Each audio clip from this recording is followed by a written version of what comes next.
Hello. Nivin Pauly നായകനായി PR Arun സംവിധാനം ചെയ്ത വെബ് സീരീസാണ് ഫാർമ.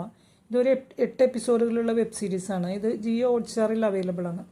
ഈ web series 2024 international film festival of ഇന്ത്യയിൽ ഇത് പ്രദർശിപ്പിച്ചിട്ടുണ്ട്. ഇത് മെഡിക്കൽ റെപ്പുകളുടെ ജീവിതത്തെ പറ്റിയാണ് നമ്മൾ ഇതിൽ കാണുന്നത്. ഫാർമസി രംഗത്തെ എല്ലാ പ്രശ്നങ്ങളും അതിൻ്റെ ഉള്ളുകളികളൊക്കെ നമുക്കിതിൽ കാണാൻ പറ്റുന്നുണ്ട്.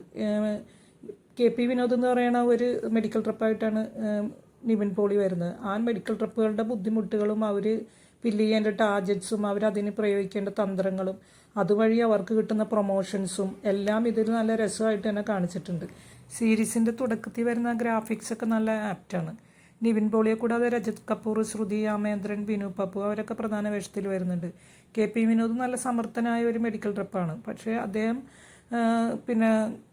വിറ്റ ഒരു മരുന്ന്, ആ മരുന്ന് അദ്ദേഹം ആ വിറ്റഴിച്ചതിലൂടെ അദ്ദേഹത്തിന് ഒരുപാട് പൊസിഷൻസും സ്ഥാനമാനങ്ങളും സാമ്പത്തിക ലാഭമൊക്കെ ഉണ്ടായി. പക്ഷേ ആ മരുന്ന് ഗർഭിണികൾക്ക് കൊടുത്ത ആ മരുന്ന് അവരിലുണ്ടാവുന്ന കുട്ടികൾക്ക് ഉണ്ടാക്കുന്ന രോഗാവസ്ഥ, അതിലൂടെ അദ്ദേഹം കോർപ്പറേറ്റുകൾക്കെതിരെ തിരിയുകയും അവരോട് പൊരുതുകയും ചെയ്യുന്നതാണ് നമ്മൾ ഇതിൽ കാണുന്നത്. സാത്തി എന്ന് പറഞ്ഞൊരു സംഘടന, രജത് കപൂർ ഒരു ഡോക്ടറാണ്, അദ്ദേഹവുമായി ചേർന്ന് ഈ KP വിനോദ് നടത്തുന്ന പോരാട്ടമാണ് നമ്മൾ ഈ സിനിമയിൽ കാണുന്നത്. മരുന്ന് കമ്പനിക്കാർ അവർക്ക് ലാഭം ഉണ്ടാക്കാൻ വേണ്ടിയിട്ട് ആളുകളുടെ ആരോഗ്യം ഒന്നും ശ്രദ്ധിക്കാതെ അവർ നടത്തുന്ന അഴിമതിയാണ് നമ്മളിതിൽ മെയിനായിട്ടും കാണുന്നത്.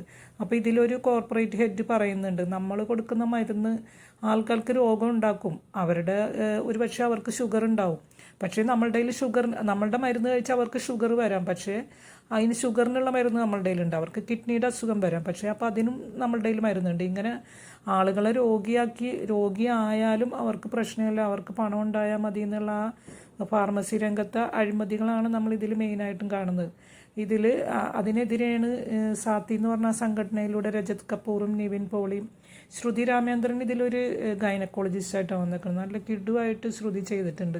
ശ്രുതി എനിക്ക് ഇതിൽ കണ്ടപ്പോൾ എനിക്ക് കളങ്കാവലിൽ ശ്രുതിയുടെ ആക്ടിങ്ങാണ് ഓർമ്മ വന്നത്. അത് ഇതുമായിട്ട് എത്ര വ്യത്യസ്തമായിട്ടാണ് ശ്രുതി ചെയ്തിരിക്കുന്നത്. നല്ല രസമായിട്ട് ശ്രുതി ആ ക്യാരക്ടറിനെ ചെയ്തിട്ടുണ്ട്. ഡോക്ടർ ജാനകി എന്ന് പറഞ്ഞിട്ട് ശ്രുതിയുടെ ഭർത്താവായിട്ട് ഇതിൽ നരൻ വരുന്നുണ്ട്. നരനും ശരിക്കും നല്ല ക്യാരക്ടറൈസേഷൻ എനിക്ക് ഭയങ്കര ഇഷ്ടമായി.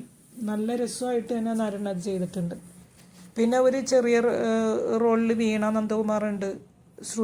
വേറൊരു ശ്രുതി ജയൻ എന്ന് പറഞ്ഞിട്ടൊരു നടിയുണ്ട്.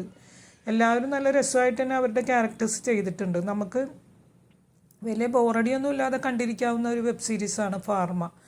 പിന്നെ ഇത് ഈ കുട്ടികളുടെ രോഗത്തെപ്പറ്റി പറയുമ്പോഴും ഇവരുടെ പൊരുതലൊക്കെ പറയുമ്പോഴും നമുക്ക് അത് അത്രത്തോളം നമുക്ക് ഫീൽ ചെയ്യുന്നുണ്ടോയെന്ന് ചോദിച്ചാൽ നമുക്ക് ശരിക്കും പറഞ്ഞാൽ നമുക്ക് അവരോട് അങ്ങനെ ഒരു ദേഷ്യം തോന്നത്തക്ക രീതിയിൽ നമ്മൾക്കിപ്പോൾ ഒരു അഴിമതി കാണുമ്പോൾ നമുക്കതങ്ങോട്ട് വല്ലാതെ ഫീൽ ചെയ്യണമല്ലോ. അങ്ങനെ നമുക്ക് ഇത് തോന്നിയെന്ന് ചോദിച്ചാൽ നമുക്കങ്ങനെ അത്രക്കങ്ങോട്ട് നമുക്കൊരു ഫീലിംഗ് നമുക്കിതിൽ നിന്ന് കിട്ടിയിട്ടില്ല.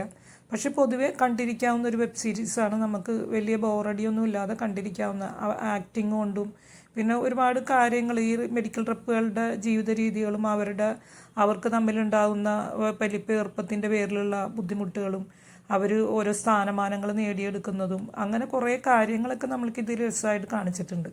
അതുകൊണ്ട് തന്നെ നമുക്ക് കണ്ടിരിക്കാവുന്ന ഒരു വെബ് സീരീസാണ് ഫാർമ. ഇതൊക്കെയാണ് എനിക്ക് ഫാർമ കണ്ടപ്പോൾ തോന്നിയ കാര്യങ്ങൾ. നിങ്ങളുടെ അഭിപ്രായങ്ങൾ കമൻറ്റ് ചെയ്യുമല്ലോ. എൻ്റെ വീഡിയോ ഇഷ്ടമായ ലൈക്ക്, ഷെയർ ആൻഡ് സബ്സ്ക്രൈബ്. ഇനിയും നല്ലൊരു വീഡിയോ ആയിട്ട് വരാം. അതുവരെ ബായ്.